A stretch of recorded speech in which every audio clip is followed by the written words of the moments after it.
J'avais une commotion cérébrale, je marchais avec 2 béquilles, j'avais mal tout le temps, je déprimais. Il rentre dans ma vie, je ne le connaissais pas. En tout hasard, on fait connaissance, très vite, il va se rendre compte que je traverse des moments terribles, des moments de faiblesse très graves. Et donc, il va réussir à s'incruster très rapidement dans mon univers. Une amitié va se créer, du moins je le pense. On s'appelle tous les jours, il est là, hashtag 24 pour moi, etc., etc. Donc, quand il m'invite plus tard en France, je me dis, pourquoi pas? Quand j'arrive en France, le mec, je me rends compte que il a cette tendance à vouloir faire le live avec moi tout le temps, il veut utiliser mon image, c'est comme ça qu'il monte les scénarios. Je me sens un peu prise au piège, mais je me laisse faire. Je me dis, bon, si ça peut compenser toute l'attention qu'il m'a apportée pendant le temps que j'étais très mal, pendant le temps que je souffrais, pourquoi pas. Donc, on commence à prétendre leur story, ça lui apporte les buzz. En même temps, il essaie de me convaincre que, bon, en même temps, ça va essayer d'influer sur le tribalisme ambiant post-électoral qu'il y avait à cette époque. Alors, c'est quand on commence à se présenter comme un couple, etc., etc., que je commence à recevoir les appels de partout. Les gens me disent, mais est-ce que tu connais même ce gars avec qui tu es en train de traîner ton image? C'est là où on m'envoie les vidéos où il a sorti la machette. C'est là où on m'envoie ces vidéos où il traite les bamiliqués de porc, etc., etc. C'était déjà trop tard pour moi. J'étais prise au piège. J'étais déjà plongée. Je me dis, mais Seigneur, je vous jure au nom de l'Éternel. Je dis, si je mens, que je ne vois pas le lendemain, je vous jure au nom de feu mon Père, je n'avais jamais connaissance de ces histoires d'insultes contre les Bamiliques et des histoires de machette jusqu'à ce que j'arrive à Paris. Parce que à cette période-là, pour les personnes qui me suivent de manière constante, à cette période-là, après mon accident, je me suis déconnectée complètement des réseaux sociaux. Donc au moment où l'huile arrive sur les réseaux sociaux, je ne suis pas du tout connectée. Donc je ne connaissais pas le mec en fait. Donc quand je ne connaissais pas son histoire, je me sens prise au piège. Me voilà en France. Les histoires, bon, il m'a acheté un billet VIP, il invente des scénarios et je me laisse faire. Je me laisse faire parce que je me dis, bon, qu'est-ce que j'ai à perdre? Mais la réalité, la vérité que je vous dis aujourd'hui, la main sur le cœur, c'est que ce garçon est un menteur de la pire espèce. J'arrive chez Amer Kamer le premier jour. Il m'emmène dans un fast-food, McDonald's. Je lui dis, mais tu invites une personne chez toi, est-ce que tu n'aimes pas à manger une nourriture normale, tu m'emmènes au fast-food? Il me confesse en toute honnêteté qu'il n'a pas d'argent pour acheter la nourriture. Nous sommes allés au supermarché. J'ai fait les courses pour lui. J'ai fait les courses pour lui. Donc, au moment de payer, il va se rendre compte, il va voir mon numéro de carte bancaire. Plus tard, il va soutirer ma carte de crédit. Il commence à sortir de l'argent de ma carte de crédit. J'ai voulu loger à l'hôtel, il a refusé. J'ai logé chez lui. C'est 3 jours plus tard. Je me connecte en ligne pour payer mes factures. Pour payer mes factures en ligne. Et je me rends compte que il y a au moins 3 000 € qui sont retirés de ma carte bleue. Quand je l'interpelle, tout embarrassé, il se confond en excuses, il me raconte un tas de conneries et tout. Mais la réalité, c'est que si je ne l'avais pas attrapé en ce moment-là, le gars m'aurait retiré plus de 20 000 whatever amount de mon compte. Dieu merci que je l'ai attrapé à temps. J'ai appelé ma banque, j'ai bloqué la carte. Et même après que j'ai bloqué la carte, ça ne l'a pas empêché de tenter quand même encore de me voler l'argent avec la même carte. Parce que juste pour le tenter, j'ai laissé la carte après l'avoir bloquée à sa disposition. Il a encore soutiré, mais sauf qu'il ne savait pas que je remarquais en ce moment-là. Malheureusement, j'étais déjà prise au piège. Donc, je ne savais plus comment... J'étais vraiment prise au piège. J'étais embarrassée, je me suis rendu compte que je me suis laissée embarquer dans un jeu qui allait définitivement détruire mon image. Mais c'était trop tard. Je ne pouvais réagir qu'une fois rentrée. Quand je suis rentrée, le buzz était déjà allé trop loin. On a monté des histoires. Il est allé acheter les tests que oh, je suis enceinte. J'ai confirmé parce que bon voilà, je sais que vous allez vous demander comment j'ai pu me laisser malmener à ce genre de choses. Mais je vous assure que moi-même aujourd'hui, je n'arrive pas à me l'expliquer. Je n'arrive pas à me l'expliquer. Mais je pense que n'importe qui d'humain peut m'accorder les circonstances atténuantes du fait que je n'étais pas bien. Je déprimais. J'avais une commotion cérébrale. Seules les personnes qui me connaissent pouvaient se rendre compte que mon destin n'était pas bien, que je n'étais pas la femme que vous avez connue sur les réseaux sociaux. Je fais cette vidéo aujourd'hui parce que c'est pas pour me venger, parce qu'après, j'ai mis en terme, j'ai fait, quand je suis rentrée, j'ai cherché le moyen, par quel moyen j'allais pouvoir me tirer de cette affaire. Je ne savais plus comment venir, parce que je ne suis pas forte dans les classes, vous me connaissez depuis que vous me connaissez sur les réseaux sociaux, depuis près de comment je peux dire, presque 10 ans aujourd'hui, vous m'avez jamais vu clasher avec personne. Donc, je ne savais pas comment me tirer de cette affaire sans me lancer dans un clash. Je n'ai donc pas voulu venir démentir, vous dire que tout ça c'était un scénario, etc. etc.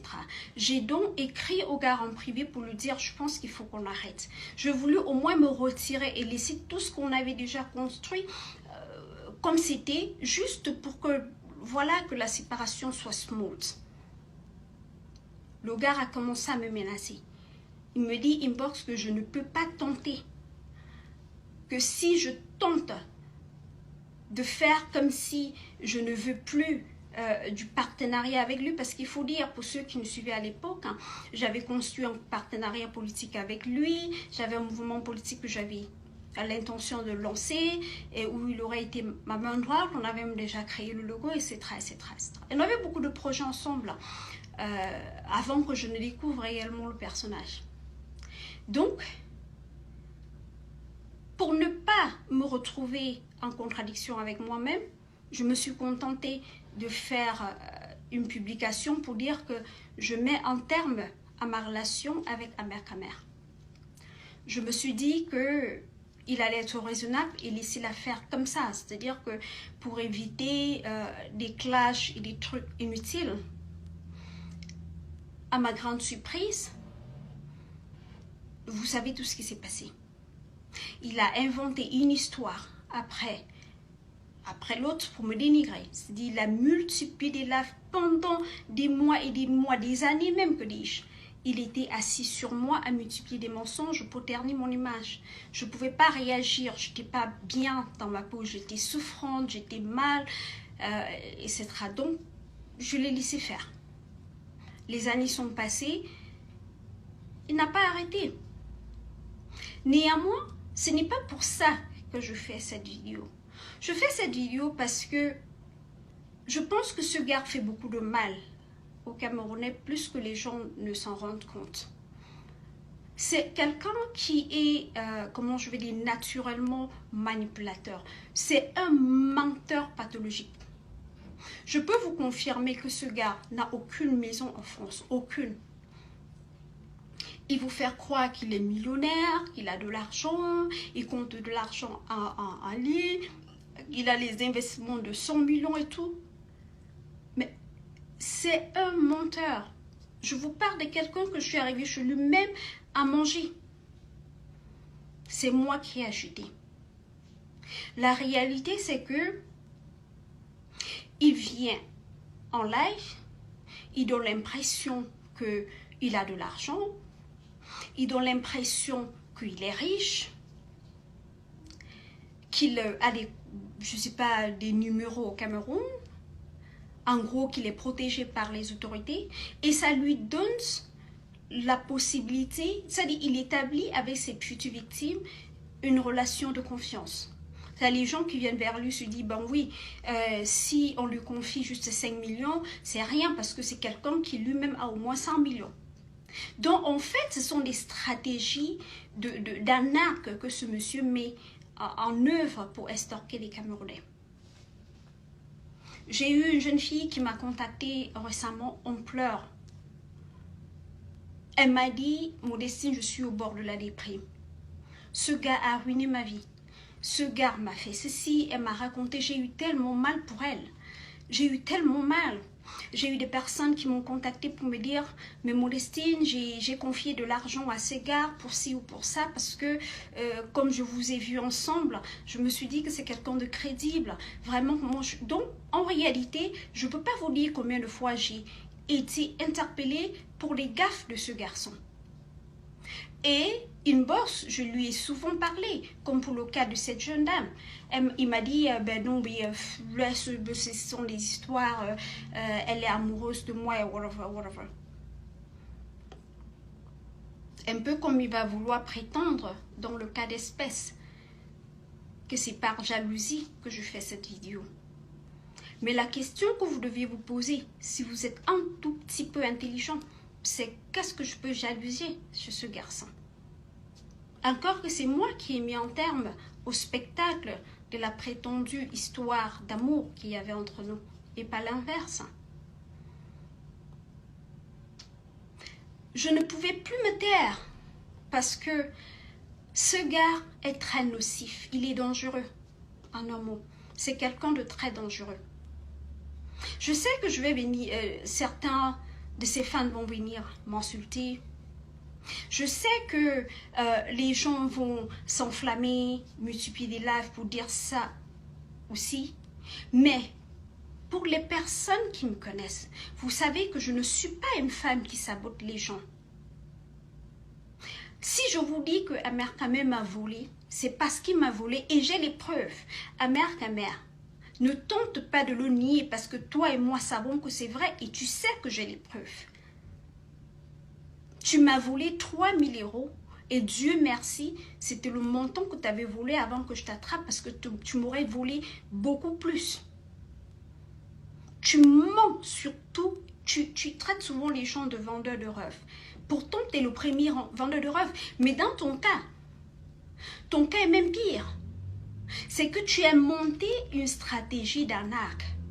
Te faire passer pour ce que tu n'es pas pour mieux estorquer les gens. Tu élèves 2 poulets, tu donnes l'impression... C'est l'argent que tu estorques à tes victimes, principalement aux femmes, que tu prends pour élever tes poulets.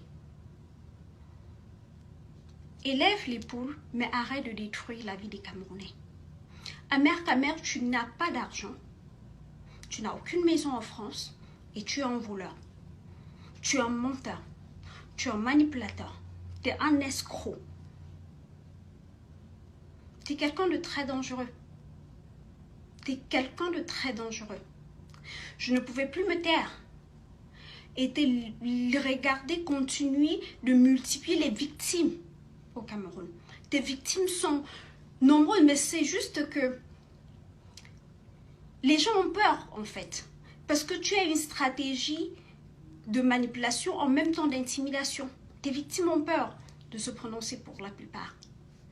Mais tu sais, je ne me suis pas tue durant toutes ces années parce que j'avais peur de toi. C'est parce que je n'allais pas bien. D'ailleurs, la preuve, depuis des années, je n'ai pas fait de live. Et même là, je ne veux pas faire une longue vidéo. Je ne peux pas faire de live parce que je ne peux pas me tenir debout comme ça pendant longtemps. J'ai encore très mal. J'ai encore les séquelles de mon accident. Donc, je ne peux pas me tenir debout longtemps. Je ne peux pas faire de live et tout. Et c'est pour ça que je fais cette courte vidéo. Juste pour te dire, il faut te calmer. Il faut te calmer. Tu ne peux pas traiter un mot de voleur alors que tu es un voleur. Tu ne peux pas traiter un mot d'escroc alors que tu es un escroc. Tu es un menteur, un manipulateur. Tu es un escroc, un manipulateur. Il faut arrêter ça maintenant. Mène ta vie tranquillement. Repens-toi, cher frère. Il faut te repentir. Il faut te repentir parce que ce que tu es en train de faire n'est pas bien. Repens-toi. On ne vit pas comme ça. Il faut te repentir avant qu'il ne soit trop tard. C'est tout ce que j'avais à dire.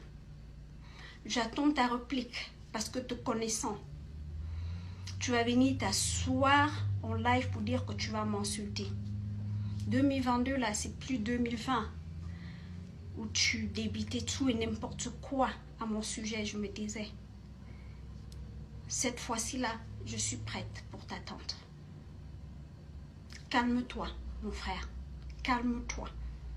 Tes histoires que tu vas venir raconter pour embrouiller les gens là.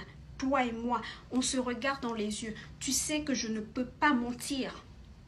Ceux qui me connaissent savent que Modestine, je ne suis pas une menteuse, je ne suis pas une clasheuse. Je n'invente pas des histoires sur la vie des gens. Mais avec toi, c'est trop. Tes victimes ne font que se multiplier. Maintenant, il est temps que tu arrêtes. C'est ce que je voulais te dire. J'espère que tu vas écouter mon conseil. Présente tes excuses à Amoth. Présente tes excuses à Amoth.